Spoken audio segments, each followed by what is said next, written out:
तो समझ गई लीला, तुम्हें क्या लीला दिखानी है? हाँ जी। बरसों पहले तुम्हारी माँ ने अपनी कलाकारी से रवि के बाप को बदनाम किया था। अब तुम्हें रवि को बदनाम करना है। अगर तुम पुश दर पुश यही काम करती रही तो तुम्हारा नाम इतिहास में सुनहरी शब्दों से लिखा जाएगा। ये मर्दों का सत्यानाश करने वाली बहादुर औरतें। मेरी तो भगवान से प्रार्थना है, हे भगवान मुझे भी अगले जन्म में औरत बनाकर इन्हीं के खानदान में पैदा करना। लेकिन अगर इस काम में थोड़ी सी भी गड़बड़ हुई तो मैं तुम्हारा नंगा पर्वत बना डालूंगा। क्या बना डालूंगा? नंगा पर्वत। चलो, यही वो हरामजादा जो जीप में आ रहा है, इसका जामनगर बना डालो। तुम्हारा काम है सिर्फ आदमी बताना, उसका जामनगर बनाना या श्रीनगर बनाना वो मेरा काम है। अब हटो। बाबूजी, बाबूजी जीप रोको बाबूजी। बाबूजी, मेरे पिताजी बहुत बीमार है। सुबह तक तो बिल्कुल ठीक थे, पता नहीं अचानक उन्हें क्या हो गया। अगर आप अपनी जीप में बिठाकर उन्हें अस्पताल तक ले जाएंगे तो बड़ी मेहरबानी होगी। कहाँ है तुम्हारा घर? वो उधर। आइए आइए बाबूजी, जल्दी आइए ना। आइए बाबूजी।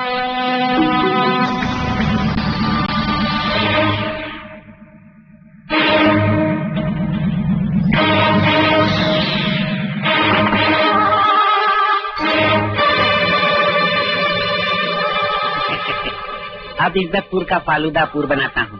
जल्दी चलिए, कहीं ऐसा ना उस गांव का नाम रामनगर की जगह पापनगर हो जाए। क्या? अरे वो अपना इंजीनियर रवि है ना, सारा गांव भगवान का अवतार समझता है। हाँ। वो शैतान का अवतार निकला। क्या कह रहे हो मुनि? हाँ, वो एक औरत के साथ उसके मकान में अकेला घुस गया। मुनि ऐसी बातें मत करो, हो सकता है वो उसे राखी बनवाने के लिए गया हो। राखी बनवाने के लिए कपड़े उतारने की क्या जरूरत है? क्या उसने कपड़े उतार दिए? मैंने अपनी आंखों से देखा। मैंने घर को बाहर से ताला भी लगाया, ये उसकी चाबी है। मुनीम, अगर ये बात सच निकली हम उस इंजीनियर को जूते मारकर अपने गांव से निकाल देंगे। क्यों मेरे इज्जतदार भाइयों? अरे वो राम के अवतार का ढोंग करने वाले ढोंगी, बाहर आ। गांव की पवित्र धरती को अपवित्र कर दिया। शराफत की वर्दियों में कैसे कैसे बेईमानों ने शरीर अपने छुपा रखे। जिससे गाँव बाहर आए। चले इंजीनियर, बाहर आ। तेरी शराफत का भाखड़ा नंगल डैम फूट चुका है, क्योंकि उसमें बेईमानी का सीमेंट मिला हुआ था। चल बाहर आ रे, और उस बुलबुल को भी लेकर आ जिसके साथ में खटमंडू बनाना था।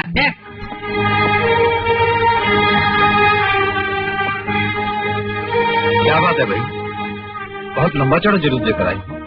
ये तुम्हारा जुलूस निकाला है। चल चल चल, नाटक बंद कर। उस बुलबुल को बाहर बुला जिसके साथ गुलचर्रे उड़ा रहा था तू। बुलाऊं? हाँ, जब ये कहते हैं तो बुलाओ। ठीक है, अगर आप सबकी यही मर्जी है तो बुलाते। अरे भाई बाहर आ जाओ।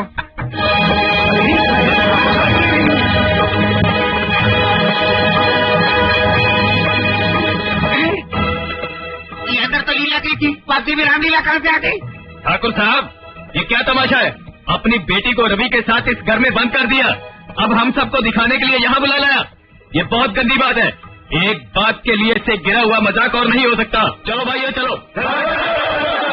कुत्ते, गधे, सुअर, उल्लू के पट्टे। एक मिनट, जानवरों के नाम बाद में गिराना, मैं जरा इनसे 1 मिनट निपट लूं।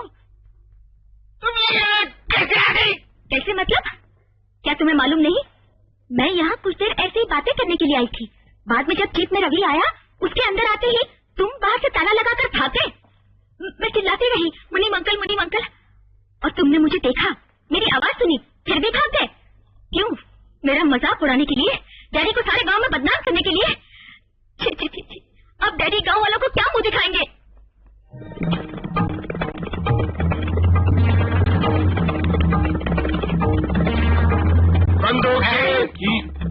नहीं मालिक, आपको विजयवाड़ा की कसम, आपको पटियाला की कसम, आपको मध्य प्रदेश की कसम, आपको उत्तर प्रदेश की कसम। खामोश, बंद कर तेरा पटियाला, विजयवाड़ा, उत्तर प्रदेश, मध्य प्रदेश।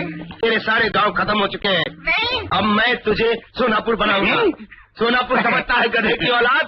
सोनापुर बनाऊंगा। अरे नहीं, क्यों डांटते हो? इसमें मेरा क्या कसूर है?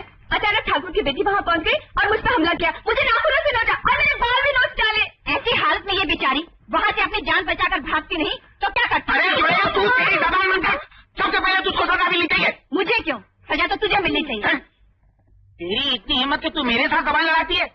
अरे तेरे खानदान का नाम इतिहास में सुनहरी शब्दों से तो क्या गीले गोबर से नहीं लिखवाऊंगा।